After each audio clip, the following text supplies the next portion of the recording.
Mega fedt oplæg fra Mark, og han har en rigtig god pointe i, at det er data, der driver det, og det er også det, vi skal igennem i dag. Han nævnte også, at håndbold, hastigheden, eksplosiviteten er steget med 50% hen over de senere år. Det er langt fra den eneste sport, der har gjort det. Fodbold gør det samme.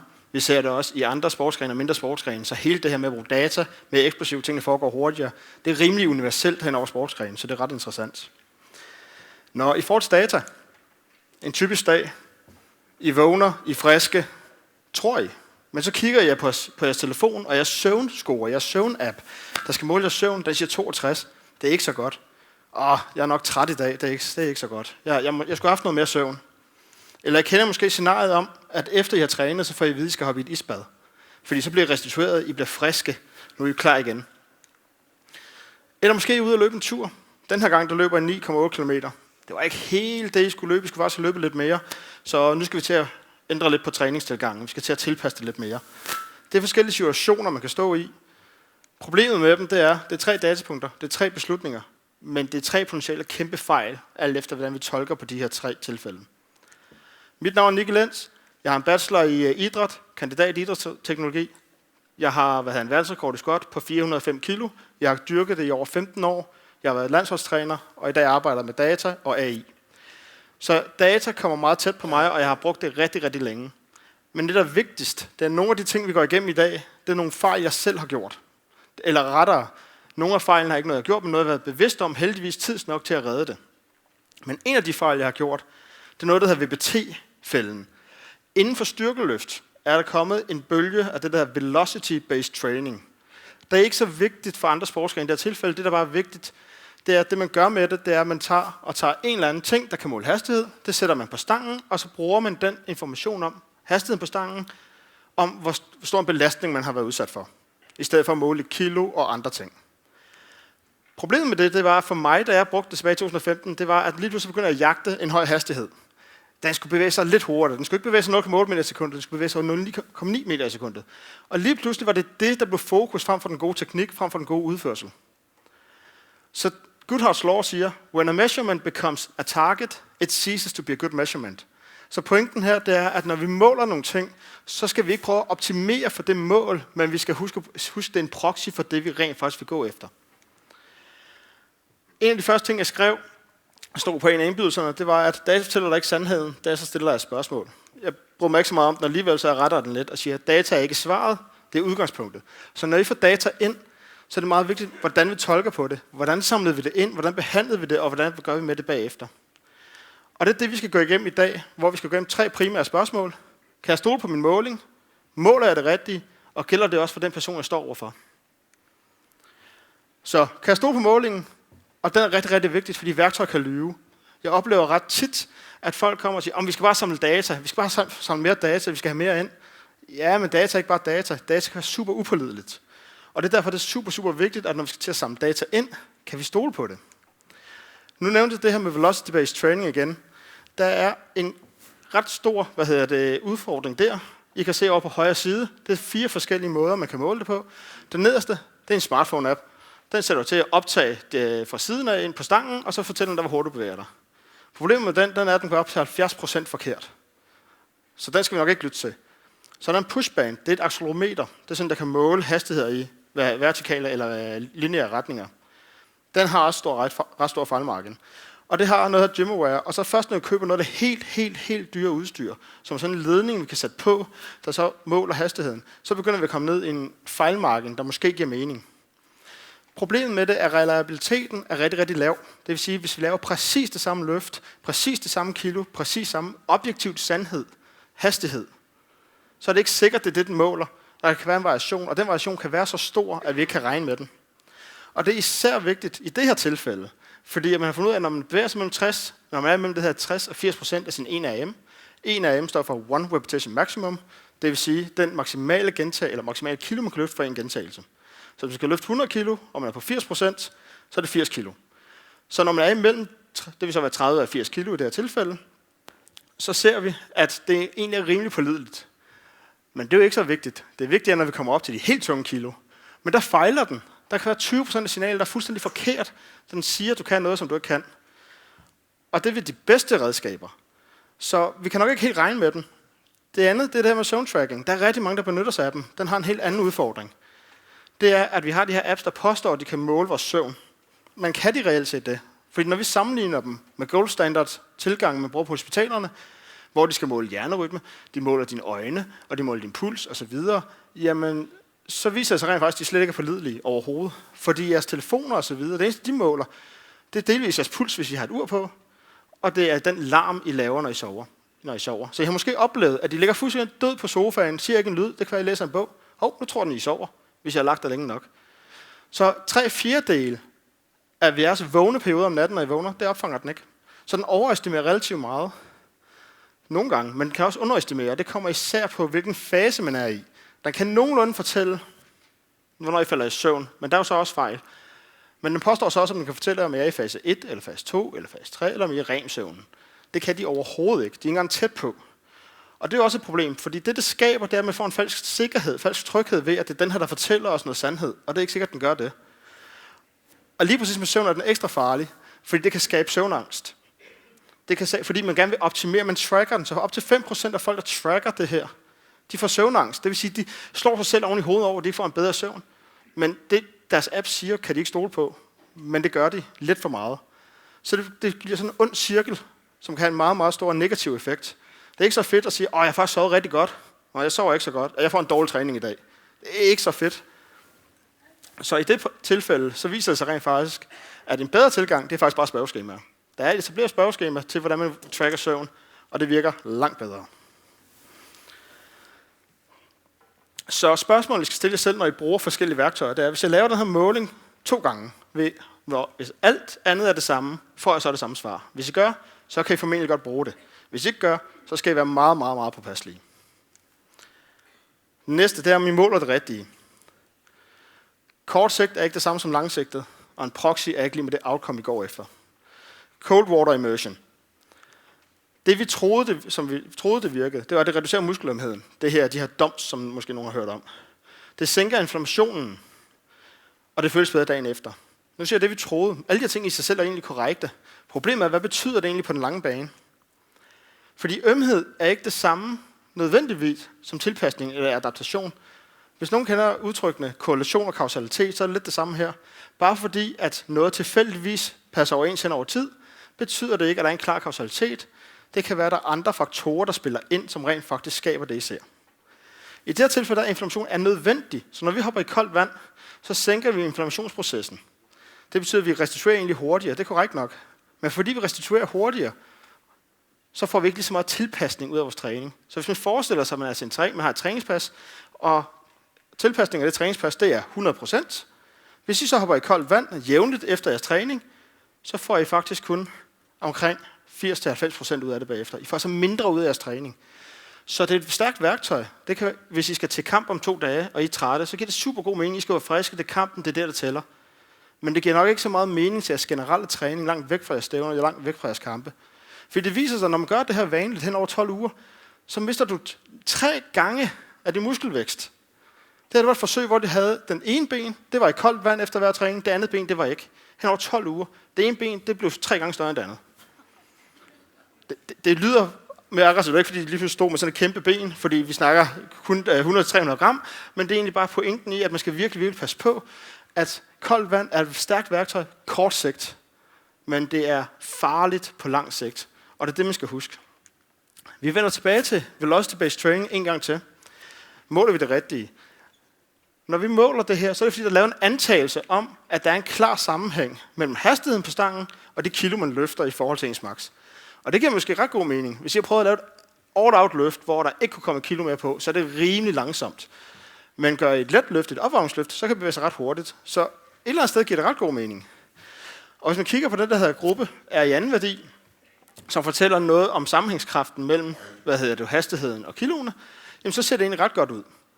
Fordi hvis den er 1, så er det en perfekt forklaring. Men kigger vi individuelt, så er der en kæmpe usikkerhed. Op til 13% forskel plus minus. Det betyder, at hvis du har en atlet, der kan squatte 200 kilo, vi begynder at måle hans hastighed, og den skal fortælle os, hvor stærk han er på dagen. Så kan den være imellem 174 og 226 kilo. Det er voldsomt meget, og vi kan ikke vide, hvilken side af den det er.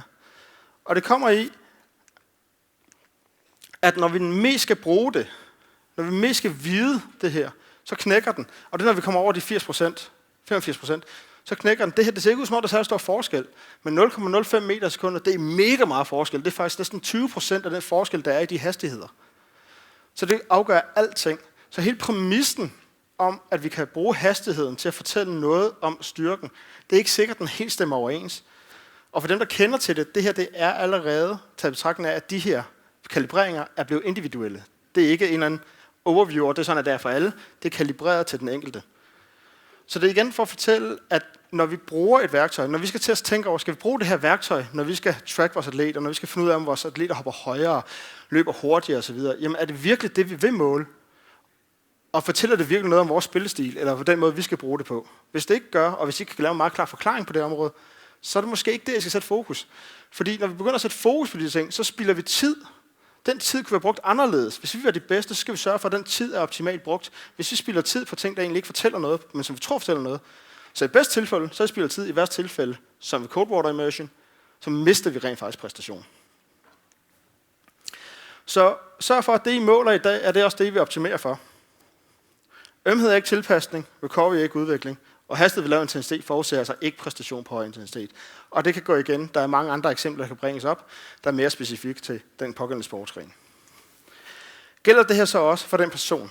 Det, der sker, når man læser forskning, og især alle de her tal, jeg nævnte det lidt før i forhold til den individuelle, det er det hele det gennemsnit. Det er gennemsnit af medianer. Men den person, I står med, er ikke et gennemsnit. Den person, I står med, er en unik person i et unikt tilfælde, specielt på eliteplan. Så det skal tilpasses.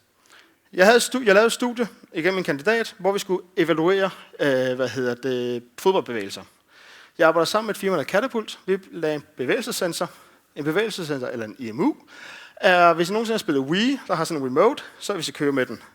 Hvis I spiller bowling, jamen så hvis I kører sådan, det er en lineær bevægelse, og den kan opfange det her op og ned, hen og frem og tilbage. Og den kan også opfange rotationer. Det er det, man bruger den til at finde ud af, hvordan de laver bevægelser. Og de havde lavet en algoritme til at fortælle, lavede de løb, lavede de højintensløb, lavede de nonlineære løb, gik de. Nonlineære løb, det er retningsskift.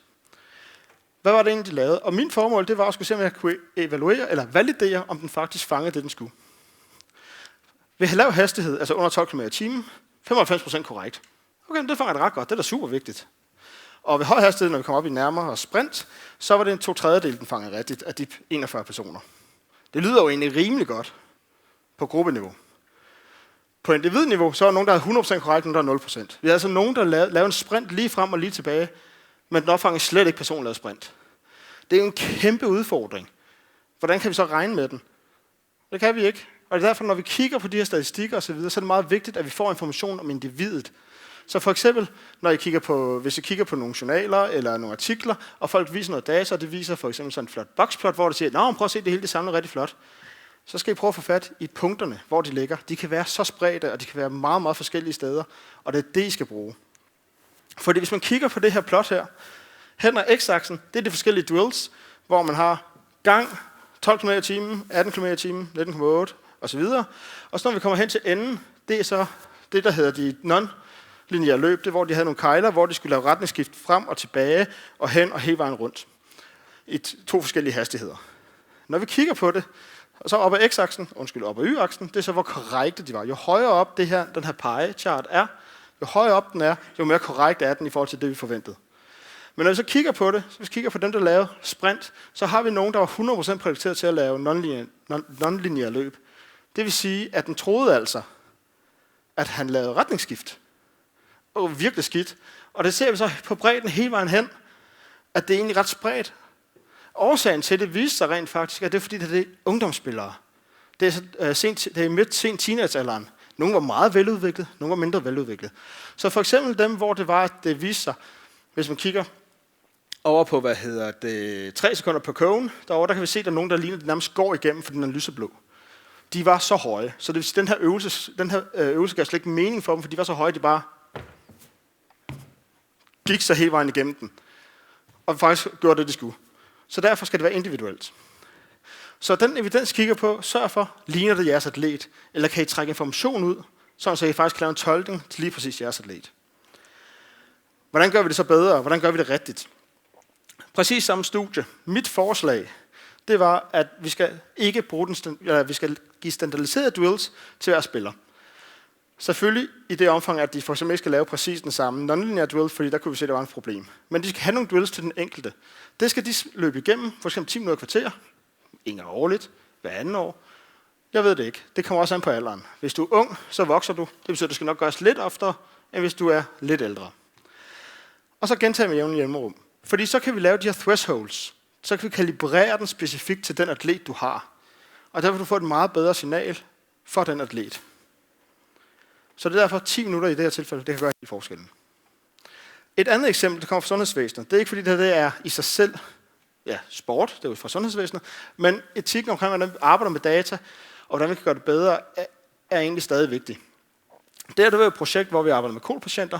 KOL, det er en lungesygdom, der gør, at de har meget, meget svært ved at trække vejret. Når man skal finde ud af, om KOL-borgere får det bedre eller dårligere, så skal det puste i spiometer. Det kan være super angstprovokerende, og det kan være ubehageligt. Ofte skal de gøre det sammen med en læge eller en anden sundhedsprofessionel, og når de gør det, så puster de rigtig fint, og det er en pålidelig information, vi får. Men man vil jo gerne have, at de her også kan gøre det uden lægerne. Men når de gør det uden lægerne, så er det lidt ligesom en downatlet, der skal have et spark bag, fordi de puster ikke så kraftigt, som de egentlig burde. Det vil sige, at lige pludselig kan vi ikke stole på målingen.